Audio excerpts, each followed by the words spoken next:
ಓಂ ಶ್ರೀ ಗುರುಭ್ಯೋ ನಮಃ. ನಮಸ್ಕಾರ ವೀಕ್ಷಕರೇ, ಚಂದ್ರಶೇಖರ್ ಯೂಟ್ಯೂಬ್ ಚಾನಲ್ಗೆ ಸ್ವಾಗತ ಸುಸ್ವಾಗತ.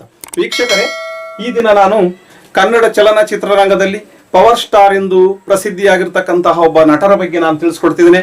ಪುನೀತ್ ರಾಜ್ಕುಮಾರ್ ಯಾರಿಗೆ ಗೊತ್ತಿಲ್ಲ? ಇಡೀ ಪ್ರಪಂಚದಾದ್ಯಂತ ಗೊತ್ತಿರತಕ್ಕಂತಹ ಪುನೀತ್ ರಾಜ್ಕುಮಾರ್ ಅವರ ಒಂದು ಡೇಟ್ ಆಫ್ ಬರ್ತ್ಗೆ ಅನುಗುಣವಾಗಿ ಅವರ ಹೆಸರಿನಲ್ಲಿ ಯಾವ ಸಂಖ್ಯಾಬಲ ಇದೆ, ಆ ಸಂಖ್ಯಾಬಲ ಅಂತಕ್ಕಂಥದ್ದು ಆ ವ್ಯಕ್ತಿಯ ಹೆಸರಿನಲ್ಲಿ ಪ್ರಭಾವವನ್ನು ತೋರಿಸುತ್ತಾ ಇಲ್ವಾ ಅಂತ ನಾನು ಈಗ ಈ ದಿನ ನಾನು ಎಕ್ಸ್ಪ್ಲೇನ್ ಮಾಡಿ ಹೇಳ್ತೇನೆ. ಪುನೀತ್ ರಾಜ್ಕುಮಾರ್ ಅವರ ಮೊಟ್ಟ ಮೊದಲನೇ ಹೆಸರು ಲೋಹಿತ್ ಅಂತಕ್ಕಂಥದ್ದು. ಲೋಹಿತ್ ಎನ್ನುವಂತಹ ಹೆಸರಿನಲ್ಲಿ 2 ರಾಂಗ್ ಪ್ರೊನೌನ್ಸಿಯೇಷನ್ ಇದೆ. ಆ ರಾಂಗ್ ಪ್ರೊನೌನ್ಸಿಯೇಷನ್ ಇಂದ ಮತ್ತೆ ತನ್ನ ಹೆಸರನ್ನು ಬದಲಾವಣೆ ಮಾಡಿಕೊಂಡು ತನ್ನ ತಂದೆಯ ಹೆಸರನ್ನು ಸಹ ಸೇರಿಸಿಕೊಂಡು ಈಗ ಕನ್ನಡ ಚಲನಚಿತ್ರರಂಗದಲ್ಲಿ ಅತ್ಯಂತ ಯಶಸ್ವಿ ಚಿತ್ರಗಳನ್ನು ಕೊಡ್ತಾ ಇದ್ದಾರೆ. ಆ ಚಿತ್ರಗಳನ್ನ ಕೊಟ್ಟು ಈಗ ಬಹಳ ಪ್ರಸಿದ್ಧಿಯಾಗಿರ್ತಕ್ಕಂಥ ಪುನೀತ್ ರಾಜ್ಕುಮಾರ್ ಒಂದು ಡೇಟ್ ಆಫ್ ಬರ್ತ್ ಅನ್ನ ನೋಡಿದಾಗ ಅವರು 17/3/1975 ಇಸ್ವಿಯಲ್ಲಿ ಹುಟ್ಟಿರ್ತಕ್ಕಂಥವ್ರು. ನೋಡಿ, 17 ಅಂತಂದ್ರೆ 1 + 7 8 ಆಗುತ್ತೆ. ಇದು ಜನ್ಮ ಸಂಖ್ಯೆ. ಈ 17/3/1975 ನಾವು ಟೋಟಲ್ ಆಗಿ ಕೂಡಿದಾಗ 42 ಬರುತ್ತೆ. 4 2 ಅಂದ್ರೆ 6 6 8 6 ಕಾಂಬಿನೇಷನ್ ಅಲ್ಲಿ ಹುಟ್ಟಿರ್ತಕ್ಕಂಥ ಪುನೀತ್ ರಾಜ್ಕುಮಾರ್ ಅವರ ಹೆಸರಿನಲ್ಲಿ ಯಾವ ಸಂಖ್ಯಾಬಲ ಇದೆ ಅಂತಕ್ಕಂಥದ್ದು ನೋಡ್ಬೇಕು. ಈಗ ನಾನು ಪ್ರಮುಖವಾಗಿ ಹೆಬ್ರೂ ಸಿಸ್ಟಮ್ ಅಲ್ಲಿ ನಾನು ಹೆಸರನ್ನ ಕೊಡ್ತೇನೆ ಮತ್ತು ನಂತರ ಪೈಥಾಗರಸ್ ಸಿಸ್ಟಮ್ ಅಲ್ಲಿ ನಾನು ಸಂಖ್ಯಾಬಲವನ್ನ ಕೊಡ್ತೇನೆ. ಈಗ ಹೆಬ್ರೂ ಸಿಸ್ಟಮ್ ಅಲ್ಲಿ ನೋಡೋಣ.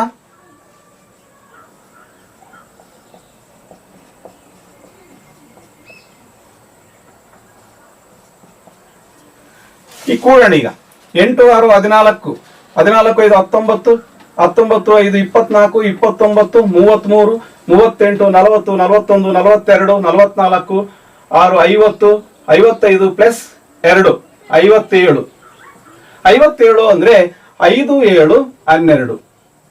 ಈ 12 ಅಂತಕ್ಕಂಥವರ ಡೇಟ್ ಆಫ್ ಬರ್ತ್ ಅಲ್ಲಿ ಜನ್ಮ ಸಂಖ್ಯೆಯಲ್ಲಾಗ್ಬೋದು ಅಥವಾ ಭಾಗ್ಯ ಸಂಖ್ಯೆಯಲ್ಲಾಗ್ಬೋದು. ಇಲ್ಲ, ಇದನ್ನ 12 ಅಂತಕ್ಕಂಥ ರಿವರ್ಸ್ ನಂಬರ್ ಅಂತ ಕರಿತೇವೆ. ಹಾಗಾಗಿ ಸಂಖ್ಯಾಶಾಸ್ತ್ರ ಏನ್ ಹೇಳುತ್ತೆ ಅಂದ್ರೆ, ತನ್ನ ಡೇಟ್ ಆಫ್ ಬರ್ತ್ ಅಲ್ಲಿ ಜನ್ಮ ಸಂಖ್ಯೆಗಾಗಬಹುದು ಅಥವಾ ಭಾಗ್ಯ ಸಂಖ್ಯೆಗಾಗಬಹುದು, ತನ್ನ ಹೆಸರಿನಲ್ಲಿರ್ತಕ್ಕಂತಹ ಸಂಖ್ಯಾಬಲ ಇದ್ದಲ್ಲಿ ಆ ವ್ಯಕ್ತಿಯು ಅತ್ಯಂತ ಯಶಸ್ವಿಯಾಗಿ ಜೀವನವನ್ನು ಸಾಗಿಸ್ತಾನೆ ಅಂತಕ್ಕಂಥದ್ದು ಸಂಖ್ಯಾಶಾಸ್ತ್ರ ಹೇಳುತ್ತೆ. ಆದ್ರೆ ಇಲ್ಲಿ ಯಾವುದೇ ಅಂತಹ ಸಂಖ್ಯೆ ಇಲ್ಲ. ಹಾಗಾದ್ರೆ ಈ ಹೆಬ್ರೂ ಸಿಸ್ಟಮ್ ಅಲ್ಲಿ ಅವರು ಅತ್ಯಂತ ಯಶಸ್ವಿಯಾಗಿ ಇದನ್ನ ಪ್ರಮುಖವಾಗಿ ಚಲನಚಿತ್ರರಂಗದಲ್ಲಿ ಮುಂದುವರಿತಿದಾರ ಅಂತಂದ್ರೆ ಇದಕ್ಕೂ ಸಂಬಂಧ ಇಲ್ಲ. ಅಂದ್ರೆ ಈ ಒಂದು ಸಿಸ್ಟಮ್ ಅಲ್ಲಿ ಸರಿಯಾಗಿಲ್ಲ ಅಂತ ನಾವು ಹೇಳ್ಬೋದು. ಈಗ ಪೈಥಾಗರಸ್ ಸಿಸ್ಟಮ್ ಅನ್ನ ನೋಡೋಣ.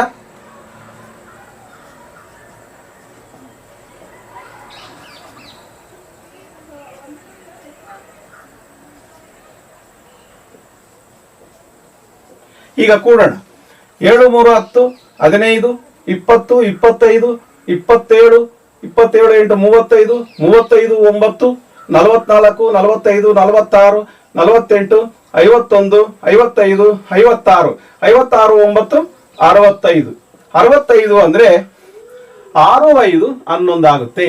ಈ 11 ಅಂತಕ್ಕಂಥದ್ದು ಚಂದ್ರನ ಸಂಖ್ಯೆ. ಇದು ಈ ಚಂದ್ರನಿಗೂ ಮತ್ತು ಶನಿಗೂ ಹಾಗೆ ಬರೋದಿಲ್ಲ. ಹಾಗಾಗಿ ಈ ಡೇಟ್ ಅಲ್ಲಿ ಹುಟ್ಟಿರ್ತಕ್ಕಂಥವ್ರು ಈ 11ನೇ ಸಂಖ್ಯೆಯಲ್ಲಿ ಹೆಸರಿದ್ದಲ್ಲಿ ಆ ವ್ಯಕ್ತಿಗೆ ಯಾವುದೇ ರೀತಿಯ ಸಕ್ಸಸ್ ಕೊಡಲ್ಲ ಅಂತಕ್ಕಂಥದ್ದು ಸಂಖ್ಯಾಶಾಸ್ತ್ರ ಹೇಳುತ್ತೆ. ಹಾಗಾದ್ರೆ ಈ 2 ಸಿಸ್ಟಮ್ ಅಲ್ಲಿ ಕೂಡ ರಾಂಗ್ ನಂಬರ್ ಇದೆ. ಹಂಗಾದ್ರೆ ಇವರು ಹೇಗೆ ಪ್ರಸಿದ್ಧಿಯಾದ್ರು? ಇಷ್ಟೊಂದು ಪ್ರಮುಖವಾದಂತಹ ಕನ್ನಡ ಚಲನಚಿತ್ರರಂಗದಲ್ಲಿ ಬಹಳ ಪ್ರಬಲ ವ್ಯಕ್ತಿಯಾಗಿ ಅಥವಾ ಪ್ರಬಲ ನಟನಾಗಿ ಇವತ್ತು ಇಷ್ಟೊಂದು ಪ್ರಸಿದ್ಧಿ ಆಗ್ಬೇಕಂದ್ರೆ ಕಾರಣ ಏನು ಅಂತಕ್ಕಂಥದ್ದು ನಾವು ಯೋಚನೆ ಮಾಡಿದ ಸಂದರ್ಭದಲ್ಲಿ ಈ ಒಂದು ವ್ಯಕ್ತಿಯ ಹೆಸರಿನಲ್ಲಿ ಯಾವುದಾದ್ರೂ ಒಂದು ಸಂಖ್ಯಾಬಲ ಇರಲೇಬೇಕಲ್ಲ. ಅದೇ ಪ್ರೊನಾಲಜಿ ಸಿಸ್ಟಮ್.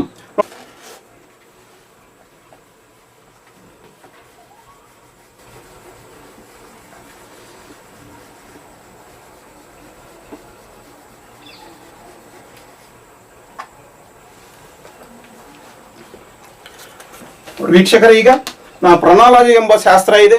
ಆ ಪ್ರೊನಾಲಜಿ ಕೂಡ ಬಹಳ ಪ್ರಮುಖವಾದಂತಹ ಶಾಸ್ತ್ರ. ಆ ಶಾಸ್ತ್ರದ ಅಡಿಯಲ್ಲಿ ನಾನು ಸಂಖ್ಯಾಬಲವನ್ನು ಕೊಡ್ತೇನೆ.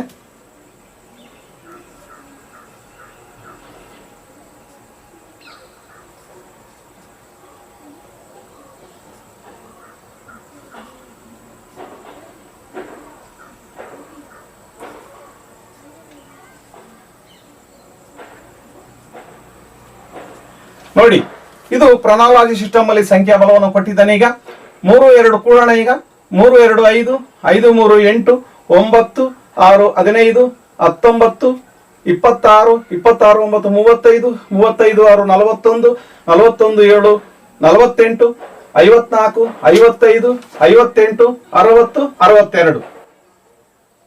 62 ಅಂದ್ರೆ 6 + 2 8 ಆಗುತ್ತೆ. 8 ನೋಡಿ, ಅವರ ಜನ್ಮ ಸಂಖ್ಯೆಯಲ್ಲಿ 8 ಇದೆ, ಹೌದಾ?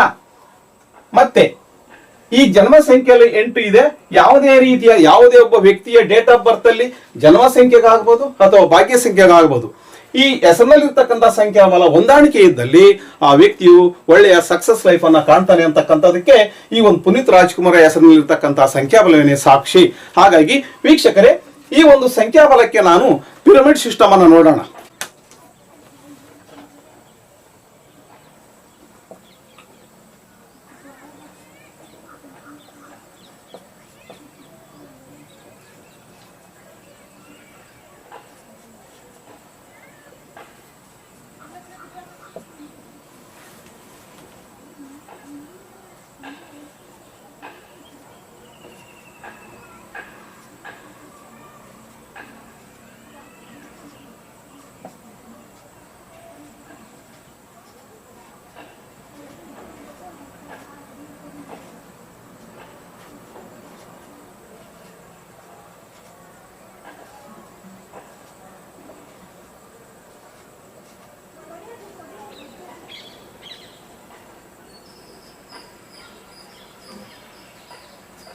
ನೋಡಿ ವೀಕ್ಷಕರೇ, ಇದು ಪಿರಮಿಡ್ ಸಿಸ್ಟಮ್.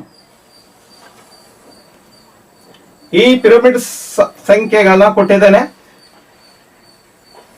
ನೋಡಿ. ಇಲ್ಲಿ ನಾವು ಈ ಸಂಖ್ಯಾಬಲವನ್ನು ಕೊಟ್ಟಂತ ಸಂದರ್ಭದಲ್ಲಿ ಇದು ಪಿರಮಿಡ್ ಸಿಸ್ಟಮ್ ಅಂತ ಕರೀತೇವೆ.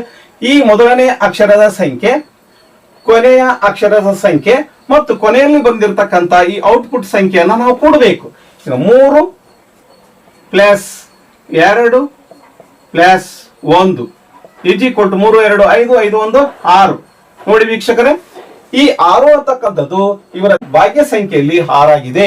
ಈ ರೀತಿಯಾಗಿ ಜನ್ಮ ಸಂಖ್ಯೆಗೂ ಮತ್ತು ಭಾಗ್ಯ ಸಂಖ್ಯೆಗೂ ಹೊಂದಾಣಿಕೆಯಾಗಿದ್ದಂತಹ ಅವರ ಹೆಸರಿದ್ದಲ್ಲಿ ಯಾವುದೇ ವ್ಯಕ್ತಿಗೆ ಜನ್ಮ ಸಂಖ್ಯೆಗಾಗಬಹುದು ಅಥವಾ ಭಾಗ್ಯ ಸಂಖ್ಯೆಗಾಗಬಹುದು, ಆ ಒಂದು ವ್ಯಕ್ತಿಯ ಹೆಸರಿನಲ್ಲಿ ಸಂಖ್ಯಾಬಲ ಇದ್ದಲ್ಲಿ ಆ ವ್ಯಕ್ತಿಯು ಅದ್ಭುತವಾದಂತಹ ಸಕ್ಸಸ್ ಅನ್ನ ಕಾಣ್ತಾನೆ. ಇನ್ನು ಒಂದು ಪ್ರಮುಖವನ್ನು ಹೇಳ್ತೇನೆ ನೋಡಿ. ಇಲ್ಲಿ 8 ಅಂದ್ರೆ ಶನಿಯ ಸಂಖ್ಯೆ. ಶನಿ ಅಂತಕ್ಕಂಥವನು ಬಹಳ ಪ್ರಾಮಾಣಿಕತೆಯಿಂದ ಮಾಡದಲ್ಲಿ, ಒಳ್ಳೆಯ ನಡತೆಯಿಂದ ಗುಣಗಳಿಂದ ಅವರು ಆ ಜೀವನವನ್ನ ಸಾಗಿಸಿದಲ್ಲಿ ಅವರಿಗೆ ಯಾವಾಗಲೂ ಸಕ್ಸಸ್ ಅನ್ನೇ ಕೊಡ್ತಾನೆ ಶನಿ ಅಂತಕ್ಕಂಥದ್ದು ಒಂದು ಜ್ಯೋತಿಷ್ಯ ಶಾಸ್ತ್ರ ಹೇಳುತ್ತೆ. ಮತ್ತೆ 6 ಅಂತಕ್ಕಂಥದ್ದು ಇದು ಕಲೆಗೆ ಸಂಬಂಧಪಟ್ಟಂತಹ ಶುಕ್ರ. ಈ ಕಲೆಯಲ್ಲಿ ಅಂದ್ರೆ ಸಾಮಾನ್ಯ ಚಲನಚಿತ್ರರಂಗದಲ್ಲಿ ಅಂದ್ರೆ ಕಲೆಯನ್ನೇ ಆಧಾರಿತವಾದಂತಹ ಜೀವನ ಅವರಿಗೆ. ಈ ಕಲೆಗೆ ಸಂಬಂಧಪಟ್ಟಂತಹ 6 ಇವರ ಪಿರಮಿಡ್ ಸಂಖ್ಯೆಯಲ್ಲಿ ಸಹ ಬಂದಿರೋದ್ರಿಂದ ಅವರು ಎಲ್ಲ ಒಳ್ಳೆಯ ನಡೆ ನುಡಿ ಮತ್ತು ಕಷ್ಟಪಟ್ಟು ಚಲನಚಿತ್ರರಂಗದಲ್ಲಿ ಫೈಟ್ ಮಾಡ್ತಕ್ಕಂಥದ್ದಾಗ್ಬೋದು, ನಟನೆ ಮಾಡ್ತಕ್ಕಂಥದ್ದಾಗ್ಬೋದು, ಅಥವಾ ಒಳ್ಳೆ ಡ್ಯಾನ್ಸರ್ ಆಗಿ ಕೂಡ ಇರೋದಕ್ಕೆ ಕಾರಣ 8 ಮತ್ತು 6ನೇ ಕಾಂಬಿನೇಷನ್ ಅಲ್ಲಿ.